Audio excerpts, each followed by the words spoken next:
Hello everyone, welcome to Net Economics classes. I am Priyanka and today's video topic is we are going to discuss the each and every topic of UGC net economics. हम हर एक topic के बारे में discuss करेंगे और ये समझेंगे कि कौन सी यूनिट में से सबसे ज्यादा क्वेश्चंस जो हैं वो पूछे जाते हैं। बिकॉज यू नो दैट कि जब आपको ये पता होगा कि किस यूनिट में से सबसे ज्यादा क्वेश्चंस जो है वो पूछे जाते हैं तो आपके लिए उस पर्टिकुलर यूनिट पे फोकस करना आपको समझ में आ जाएगा कि कोई ऐसी यूनिट्स तो नहीं है जो मैं छोड़ के चल रहा था या चल रही थी और वही यूनिट्स में से सबसे ज्यादा क्वेश्चंस जो है वो आ रहे हैं। देखो, पेपर करने से पहले या किसी भी पेपर को आप अटेम्प्ट करो तो आपको सबसे पहले जब आप उसकी तैयारी कर रहे हो तो इम्पोर्टेंट ये होता है कि आप हर एक टॉपिक को एनालाइज करके चलो। जब तक आप एनालाइज नहीं करोगे, चाहे आप एनालाइज में 5 दिन लगा दो, 6 दिन लगा दो, हफ्ता लगा दो, लेकिन जो आपकी प्लानिंग होनी चाहिए वो इतनी प्रॉपर होनी चाहिए कि अगर उस यूनिट में से अब कोई क्वेश्चन आ रहा है तो मेरा नहीं छूटेगा, मैं 110% वो सही करूंगी। सो आप लोगों को पता है कि हमारा जो सिलेबस है वो 7 यूनिट्स में डिवाइडेड है, जैसा कि मैंने डिस्कस भी किया है अपनी पहली वीडियो में। अब इन 7 यूनिट्स में से कौन सी ऐसी यूनिट है जो सबसे ज्यादा क्वेश्चंस कैरी करती है, सबसे ज्यादा क्वेश्चंस उस यूनिट में से आते हैं। अगर हम बात करें यूनिट्स की, 7 यूनिट्स कौन कौन सी है? पहली है micro economics, then macro economics, then public finance, then economic growth and development, then international economics, then Indian economy and statics. ये हमारी यूनिट्स है जहां से हमारे क्वेश्चंस जो हैं वो पूछे जाते हैं। सबसे पहले अगर आपको नहीं बता तो मैं यही चीज बताने के लिए आई हूं कि सबसे ज्यादा क्वेश्चंस जो हैं वो पूछे जाते हैं पब्लिक फाइनेंस से। पब्लिक फाइनेंस से मैंने जितने भी पेपर्स को एनालाइज किया है, अप्रोक्स 70 क्वेश्चंस सिर्फ और सिर्फ अकेले पब्लिक फाइनेंस से प्रीवियस ईयर में पूछे गए हैं। और जहां तक मैंने जो इसको एनालाइज करके समझा है कि पब्लिक फाइनेंस में से सबसे ज्यादा क्वेश्चंस जो हैं वो एग्रीकल्चर वाली यूनिट और money banking and capital market से आते हैं, सबसे ज्यादा क्वेश्चंस। ठीक है, उसके बाद हमारा सेकंड मोस्ट इंपॉर्टेंट टॉपिक बनता है मैक्रो इकोनॉमिक्स का। मैक्रो इकोनॉमिक्स का टॉपिक भी हमारे लिए काफी इंपॉर्टेंट है।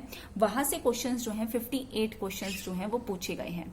ठीक है, उसके बाद माइक्रो इकोनॉमिक्स की बात करें तो माइक्रो इकोनॉमिक्स में से भी 48 क्वेश्चंस प्रीवियस ईयर में पूछे गए हैं।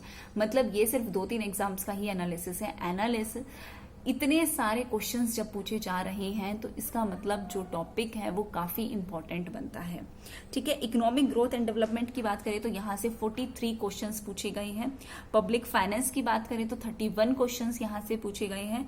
इंटरनेशनल इकोनॉमिक्स की बात करें तो 26 और स्टैट की बात करें तो 35। ये 2-3 एग्जाम का ही एनालिसिस है जिससे आप लोगों को ये समझ में आ जाए कि कौन सा टॉपिक जो है वो बहुत ज्यादा इंपॉर्टेंट है। तो पब्लिक फाइनेंस को बिल्कुल मत छोड़ना। हमेशा ये मत सोचना कि मुझे स्टैट नहीं आती, मुझे मैथमेटिकल इकोनॉमिक्स नहीं आती, तो यहां से क्वेश्चंस जो है वो काफी लिमिटेड पूछे जाते हैं।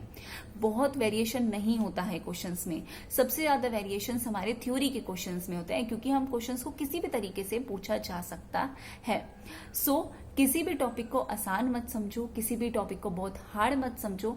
हर एक टॉपिक को एनालाइज करके चलो, उसके प्रीवियस ईयर क्वेश्चंस करो। आप जो भी यूनिट कर रहे हो, जो भी पार्ट कर रहे हो, even you are doing single study, that is Cobb Douglas production function के बारे में भी अगर आप पढ़ रहे हो तो उसके बारे में ये भी देख लो कि पिछले प्रीवियस ईयर में कितने क्वेश्चंस आए हैं। किसी टॉपिक को मत छोड़ना, काफी इंपॉर्टेंट है। और जो ये हमारे दिमाग में है कि ठीक है अभी तो बहुत टाइम है, हम कर लेंगे, तो ऐसा बिल्कुल नहीं है।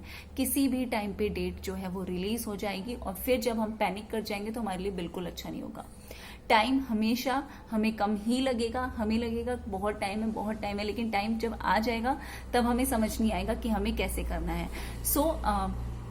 मेरी आप लोगों से यही रिक्वेस्ट है कि आप जो भी यूनिट कर रहे हैं वो बहुत अच्छे से करें, अच्छे से हर एक चीज को, हर एक पॉइंट को कवर करके चलें, क्योंकि हर एक चीज हमारे लिए काफी इंपॉर्टेंट है। एंड आई होप कि आप सभी बहुत खुश होंगे, सेफ होंगे, हेल्दी होंगे और अच्छे से तैयारी कर रहे होंगे। और बिल्कुल ये मत सोचना कि ठीक है टाइम पीरियड हमारे पास काफी है तो हम अच्छे से तैयारी कर लेंगे। नहीं, हर एक दिन में आप चाहे एक सिंगल छोटा सा टॉपिक उठाएं, लेकिन उस टॉपिक को उठा के उसे कवर करने की कोशिश करें और अच्छे से कवर करने की कोशिश करें कि उससे रिलेटेड अगर कोई भी क्वेश्चन आता है तो वो मैं क्वेश्चन कर लूंगा या कर लूंगी। ठीक है, thank you very much everyone. If you find it helpful then please like, share and subscribe. अपना ध्यान रखना और खुश रहना और हंसते रहना। Thank you everyone.